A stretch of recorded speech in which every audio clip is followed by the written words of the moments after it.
Good morning বন্ধুরা, সবাইকে জানাই শুভ সকালের অনেক অনেক শুভেচ্ছা ভালোবাসা জানিয়ে আবারও একটি নতুন ভিডিও নিয়ে আসলাম তোমাদের সামনে।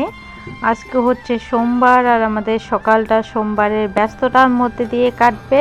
সকালবেলা উঠেই দেখতে পেলে ওইদিকে এঁটো বাসন টাসন সব কলের বাড়ি নিয়ে যেয়ে রাখলাম, আর এইদিকে বৃষ্টি শুরু হয়ে গেল। এই বৃষ্টিটা মনে হচ্ছে আর এই বছর আর পিছু ছাড়বে না।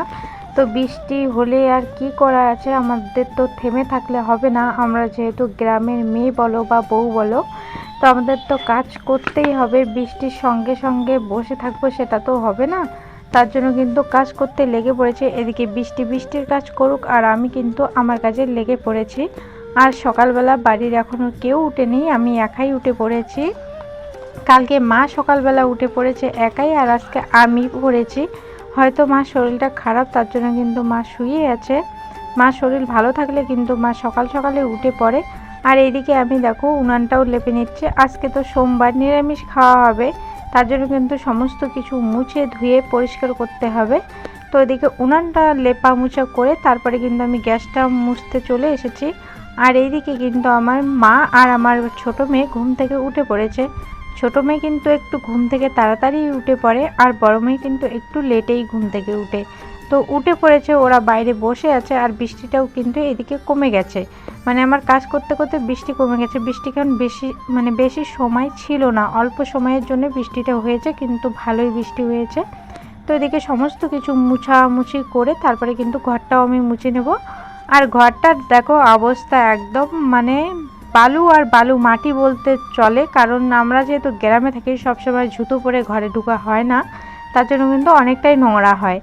তারপরে আমার এদিকে সমস্ত কাজ বলতে সমস্ত ঘরের কাজ শেষ। এদিকে কাপড়গুলো কেচে দিলাম, এখন আমি বাসন মাজবো। আর বাসন মাজার জন্য কিন্তু উনান থেকে এদিকে ছাই নিয়ে যাচ্ছি। ছাই আর সার্ফ দিয়ে বাসন মাজলে কিন্তু বাসনগুলো অনেকটাই পরিষ্কার হয়।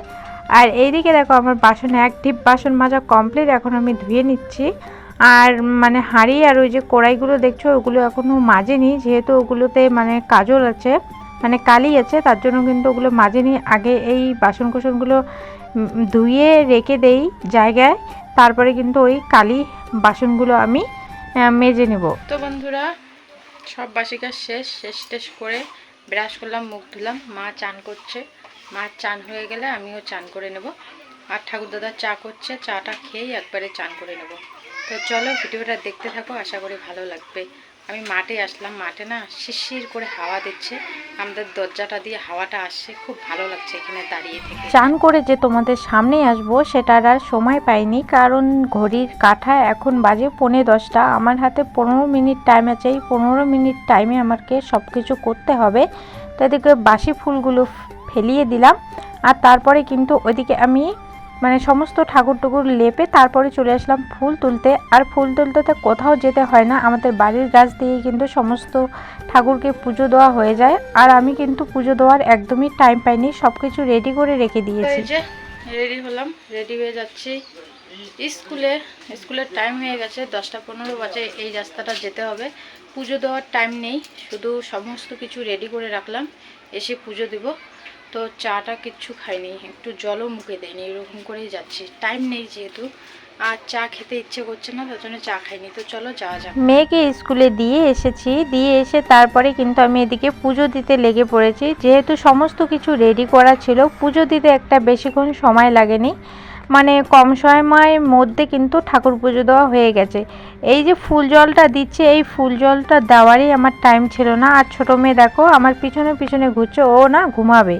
তো বন্ধুরা, ছোটো মেয়েকে ঘুম পাঠিয়ে দিলাম, এখন 12টা 20 বাজে। তো চলো ফটাফট খাবো, ফটাফট খেয়ে মেয়ের জন্য টিফিন নিয়ে চলে যাবো। এই যে ও এখানে ঘুমাচ্ছে। রান্নাঘরে চলে আসলাম, রান্নাঘরে এসে এদিকে কিন্তু দেখো ভাত বেড়ে নিচ্ছে। আর চলো তোমাদের দেখাই মা কী দিয়ে রান্না করেছে। এদিকে পটল ভাজা করেছে, আর এদিকে সয়াবিন কোয়াশ আলু দিয়ে রান্না করেছে, আর কিন্তু পাঁপড় ভেজেছে। ওটা আর দেখানোর সময় ছিল না।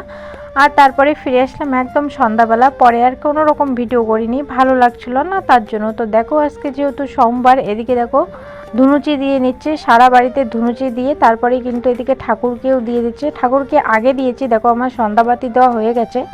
এখন শুধু আমি কিন্তু ধুনুচিগুলো ঠাকুরকে দেখাচ্ছি, দেখিয়ে এদিকে ঢাকসা বাজিয়ে নিলাম। তারপরে কিন্তু এদিকে দেখো ঠাকুরকে মানে গোবিন্দ ঠাকুরকে স্বয়ং দেব। আমরা সন্ধ্যাবাতি দিয়েই কিন্তু ঠাকুরকে স্বয়ং দেই, আর সকালবেলায় যখন পুজো দেই তখন তুলি। তো এদিকে সন্ধ্যাবাতি দিয়ে তারপরে মেয়েকে দেখো বই পড়াতে বসে পড়লাম। আর এখনও ও না অনেকটাই লিখতে পারে, এখন না ওকে বলতে হয় না যে এইদিকে লেখ এইদিকে লেখ বা ওইদিকে দেখা এইদিকে দেখা, ও না একা একা দেখে দেখে লিখতে পারে। না দেখে এখনও শিখেনি, কিন্তু দেখে দেখে লিখতে পারে। মনে হচ্ছে যে আর কয়দিনের মধ্যে ও না দেখে মানে শিখে যাবে। ওদের একটা পরীক্ষা হয়ে গেল, কিন্তু ওদের আরও পরীক্ষা চলে আসছে। তারপরে বই পড়ার মাঝেও কিন্তু খাওয়া দাওয়াটাও আমি চালিয়ে যাই, কারণ অনেকটা সময় ওকে বই নিয়ে বসাই, তার জন্য কিন্তু মাঝে চা বিস্কুট বা দুধ বিস্কুট দিয়ে দেই। তো আমার বড় মেয়ে এদিকে খাচ্ছে, ছোটো মেয়ে এদিকে খাচ্ছে। তো চলো আজকের ভিডিওটা এখানে শেষ করছি, দেখা হচ্ছে নেক্সট ভিডিও।